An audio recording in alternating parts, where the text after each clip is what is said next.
और शनिदेव को अपनी पूंछ में लपेट लिया। हनुमान जी ने गंभीर स्वर में कहा, मैंने आपको चेतावनी दी थी, लेकिन आप नहीं माने। अब अपनी शक्ति का परिणाम भुगतो। इसके बाद हनुमान जी ने शनिदेव को पहाड़ों और वृक्षों पर रगड़ना शुरू कर दिया। शनिदेव की हालत खराब हो गई। उनके शरीर से रक्त बहने लगा। उनका अहंकार चूर चूर हो गया। दर्द से कराहते हुए शनिदेव ने कहा, हे वानर राज, मुझसे भूल हो गई, मुझे क्षमा कर दो। मैं वचन देता हूँ कि मैं तुम्हारे भक्तों को कभी कष्ट नहीं दूंगा।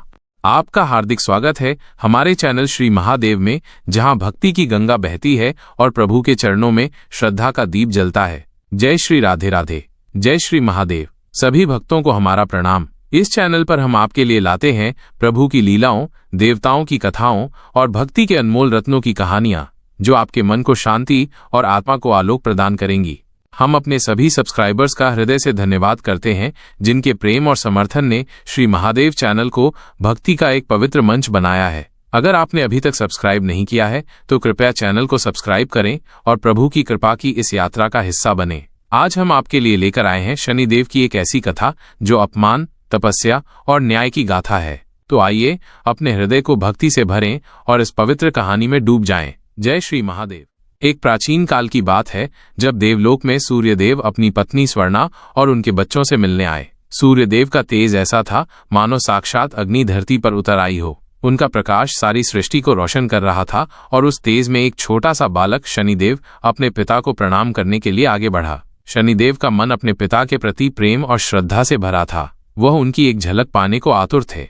लेकिन सूर्यदेव का प्रचंड तेज इतना तीव्र था कि शनिदेव की नन्ही आंखें बंद हो गईं। उनकी आंखें उस तेज को सहन न कर सकीं और वे अपने पिता की ओर ठीक से देख भी न पाए। एक पल के लिए सन्नाटा छा गया। सूर्यदेव ने अपने पुत्र को देखा। शनिदेव का रंग गहरा था, जो सूर्यदेव के स्वर्णिम तेज से बिल्कुल भिन्न था। सूर्यदेव के मन में क्रोध की ज्वाला भड़क उठी। उन्होंने कठोर स्वर में कहा, ये मेरा पुत्र नहीं हो सकता। इसका रंग इतना काला है, ये मेरा पुत्र कैसे हो सकता है?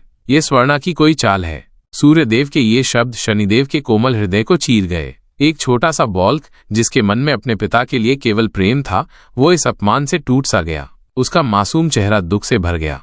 उसकी आंखों में आंसुओं की एक पतली रेखा चमकने लगी। वो मन ही मन सोच रहा था, मैंने क्या गलत किया? मेरे रंग ने मुझसे मेरा पिता छीन लिया। स्वर्णा, जो अपने पुत्र की माँ थी, ने ये सब देखा। उनका हृदय अपने बच्चे के दुख से कराह उठा। उनकी आंखें आंसुओं से भीग गईं। वो रुक गईं और फिर सूर्यदेव के सामने हाथ जोड़कर बोलीं, स्वामी, ये आपका ही पुत्र है। इसका रंग चाहे गहरा हो, पर इसका हृदय आपके प्रति श्रद्धा और प्रेम से भरा है। कृपया इसे अस्वीकार न करें। मेरे लिए ये मेरा हीरा है, मेरा अनमोल रत्न। लेकिन सूर्यदेव का क्रोध शांत होने का नाम न ले रहा था। उन्होंने स्वर्णा पर संदेह किया और शनिदेव को पूरी तरह ठुकरा दिया। स्वर्णा का मन दुख और लज्जा से डूब गया। वो समझ गईं कि सूर्यदेव का अहंकार उनकी प्रेम भरी बातों को नहीं सुनेगा। स्वर्णा ने अपने छोटे से शनिदेव को गले से लगाया। उनकी आंखें आंसुओं से भीग गई थीं। उन्होंने शनिदेव के माथे को चूमा और धीरे से कहा, मेरे लाल, तुम्हारे पिता का क्रोध क्षणिक है। उनके शब्दों को दिल से मत लगाओ। तुम मेरे लिए सदा हीरे जैसे हो। मेरे लिए तुम्हारा रंग नहीं, तुम्हारा हृदय महत्वपूर्ण है। लेकिन शनिदेव का बाल मन अब टूट चुका था। उनके हृदय में एक आग जल रही थी, एक आग जो अपमान से जन्मी थी। वो आग उनके पिता के प्रति गहरी नाराजगी से भरी थी। एक पल के लिए वो चुप रहे। फिर उन्होंने अपनी माँ की ओर देखा और दृढ़ स्वर में कहा, माता, पिताश्री ने न केवल मेरा बल्कि आपका भी अपमान किया है। मैं ये अपमान सहन नहीं करूंगा। मैं एक दिन सिद्ध कर दूंगा कि मैं उनके तेज से भी बड़ा हूँ। मैं आपके सम्मान को वापस लाऊंगा। स्वर्णा ने अपने पुत्र को समझाने की कोशिश की। पुत्र, क्रोध का मार्ग अंधकार की ओर ले जाता है। अपने पिता के प्रति मन में कटुता न लाओ। प्रभु शिव तुम्हें सही मार्ग दिखाएंगे। लेकिन शनिदेव का मन अब बदल चुका था। उनके हृदय में एक संकल्प जाग चुका था। वो संकल्प उनकी माँ के आंसुओं को मिटाने का था। वो संकल्प उनके पिता से श्रेष्ठ बनने का था। वो संकल्प था न्याय और सम्मान का। एक पल के लिए वह रुक गए और फिर उनके मन में एक गहरा विचार आया। शनिदेव ने तय किया कि वे अपनी माँ के सम्मान को वापस लाने के लिए एक नया मार्ग अपनाएंगे। शनिदेव का हृदय अपनी माँ के प्रति प्रेम और अपमान की आग से भरा था। इस अपमान को भूलने और अपने मन को शांत करने के लिए उन्होंने भगवान शिव की कठिन तपस्या शुरू करने का निर्णय लिया। वे घने जंगलों में चले गए, जहाँ सूर्य की किरणें भी मुश्किल से पहुँचती थीं।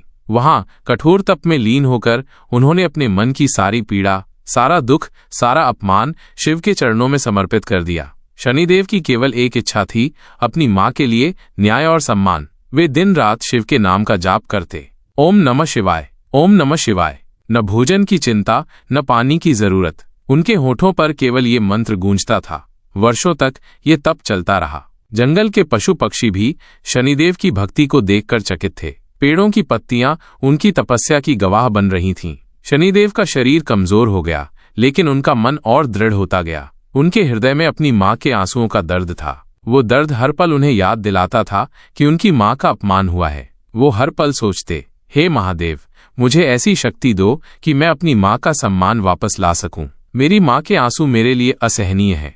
एक पल के लिए सन्नाटा छा गया। एक दिन उनकी तपस्या की गर्मी से सारा जंगल मानो कांपने लगा। पवन थम गई और एक अलौकिक प्रकाश जंगल में फैल गया। स्वयं भगवान शिव शनिदेव के सामने प्रकट हुए। उनकी आंखों में करुणा थी और उनके चेहरे पर एक शांत मुस्कान थी। शिव ने कहा, वत्स शनि, तुम्हारी तपस्या ने मेरे हृदय को छू लिया है। तुमने अपने मन की सारी पीड़ा मेरे चरणों में अर्पित की। बोलो, तुम्हें क्या चाहिए? शनिदेव की आंखें आंसुओं से भीग गईं। वो रुक गए, फिर सिर झुकाकर बोले, हे महादेव, मेरे पिता ने मेरी माता का अपमान किया है। मुझे ऐसी शक्ति दीजिए जो मेरे पिता के तेज को भी मात दे। मैं चाहता हूं कि मेरे सामने कोई अन्याय न कर सके। मैं चाहता हूं कि मेरा नाम सदा के लिए पूजनीय हो, ताकि मेरी मां का सिर गर्व से ऊंचा हो। शिव ने गहरी सांस ली और मुस्कुराते हुए कहा, शनि, तुम्हारा अपनी माता के प्रति प्रेम और सम्मान मेरे हृदय को छू गया है। मैं तुम्हें 9 ग्रहों का स्वामी बनाता हूं। तुम्हारा स्थान सभी ग्रहों में सर्वश्रेष्ठ होगा। तुम न्याय के प्रतीक बनोगे। तुम्हारी दृष्टि से कोई नहीं बचेगा, चाहे वो देव हो, मानव हो या दानव। लेकिन स्मरण रखो, ये शक्ति केवल न्याय के लिए है। इसे कभी अहंकार का औजार न बनने देना। इस वरदान के साथ शनिदेव को 9 ग्रहों में सर्वोच्च स्थान प्राप्त हुआ। उनका नाम अब केवल एक बालक का नहीं, बल्कि एक शक्तिशाली ग्रहदेव का हो गया। लेकिन उनके जीवन में अब एक नया मोड़ आने वाला था, जो उनकी शक्ति को और भी गहरा कर देगा। एक पल के लिए सन्नाटा छा गया। शनिदेव की शक्ति अब सारे देवलोक में गूंज रही थी। उनकी शक्ति का नाम सुनकर देवता भी सम्मान से सिर झुकाते थे। लेकिन उनके जीवन में एक और महत्वपूर्ण व्यक्ति थी, उनकी पत्नी नीलमंदा। नीलमंदा सुंदर थीं, प्रेममयी थीं और शनिदेव के प्रति पूर्ण समर्पित थीं। उनका हृदय शनिदेव के लिए प्रेम से भरा था। वो हर पल अपने पति के साथ समय बिताने की आस रखती थीं। लेकिन शनिदेव अपनी तपस्या और कर्तव्यों में इतने लीन रहते कि वे नीलमंदा को समय न दे पाते। नीलमंदा का मन धीरे धीरे दुख से भरने लगा। वो सोचती थीं, क्या मेरे प्रेम का कोई मूल्य नहीं?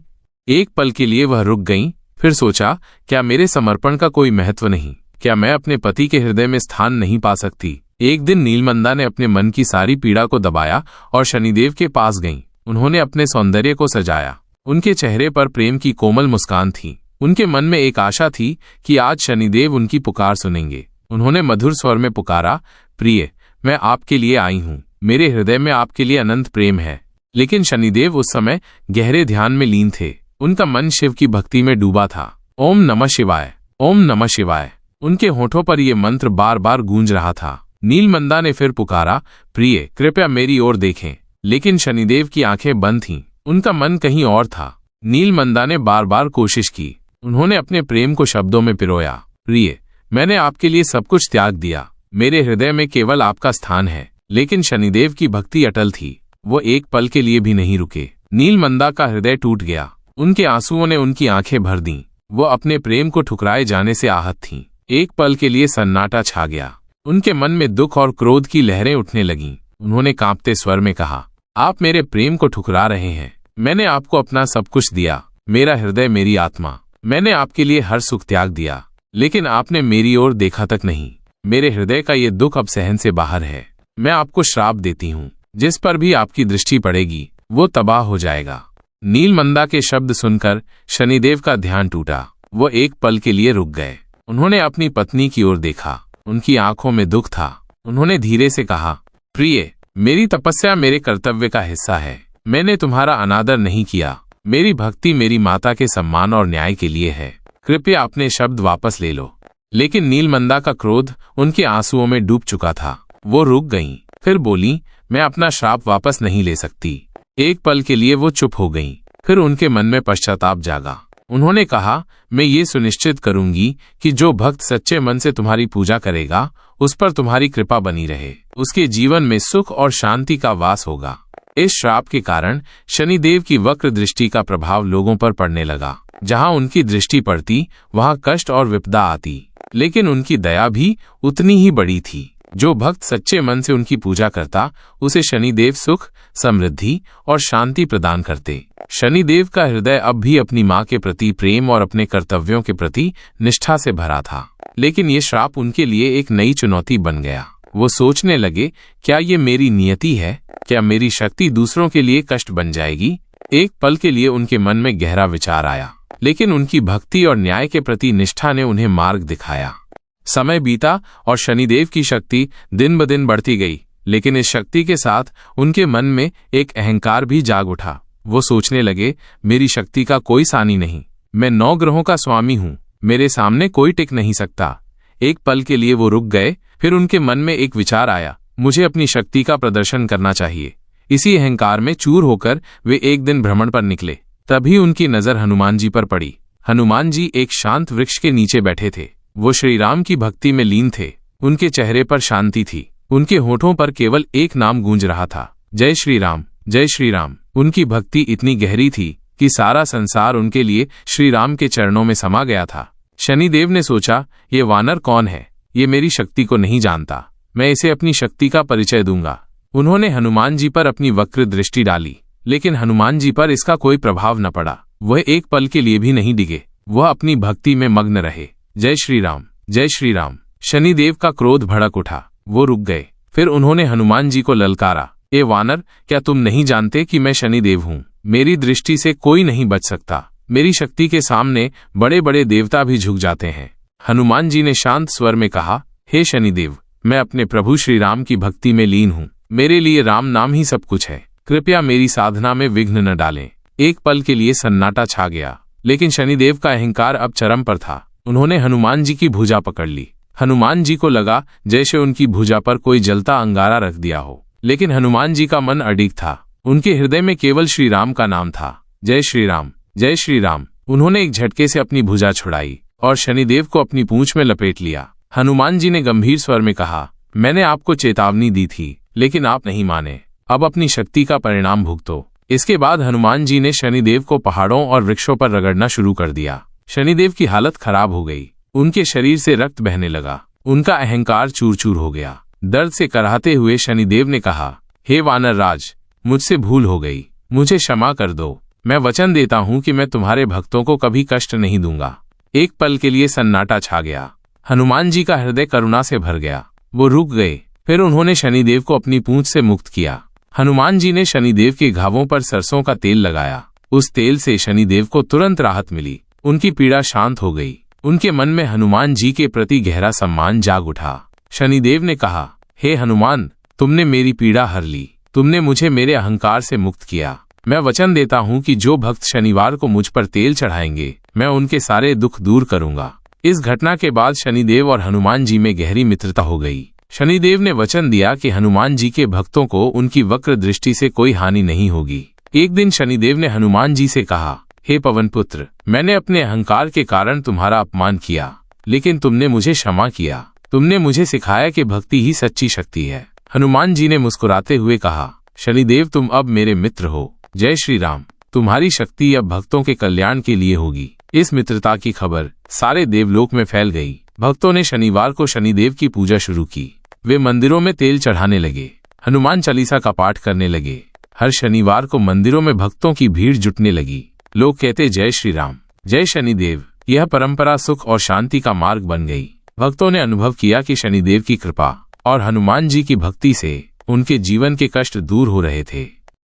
यह थी शनिदेव की कथा, जो हमें सिखाती है कि भक्ति और अच्छे कर्म ही जीवन में सुख और शांति लाते हैं। हमारे चैनल श्री महादेव पर हम ऐसी ही प्रेरक और भक्ति भरी कहानियां आपके लिए लाते रहेंगे। हम अपने सभी सब्सक्राइबर्स का हृदय से धन्यवाद करते हैं। आपके प्रेम और समर्थन ने श्री महादेव चैनल को भक्ति का एक पवित्र मंच बनाया है। अगर आपने अभी तक हमारे चैनल को सब्सक्राइब नहीं किया है तो कृपया अभी सब्सक्राइब करें। बेल आइकन दबाएं ताकि आपको हमारी हर नई वीडियो की सूचना मिले। इस वीडियो को लाइक करें, कमेंट में अपनी राय साझा करें। बताएं कि आपको ये कथा कैसी लगी। क्या ये आपके हृदय को छू गई? आइए प्रभु की भक्ति में डूबें। श्री महादेव चैनल के साथ इस आध्यात्मिक यात्रा को और सुंदर बनाएं। जय श्री राधे राधे। जय श्री महादेव।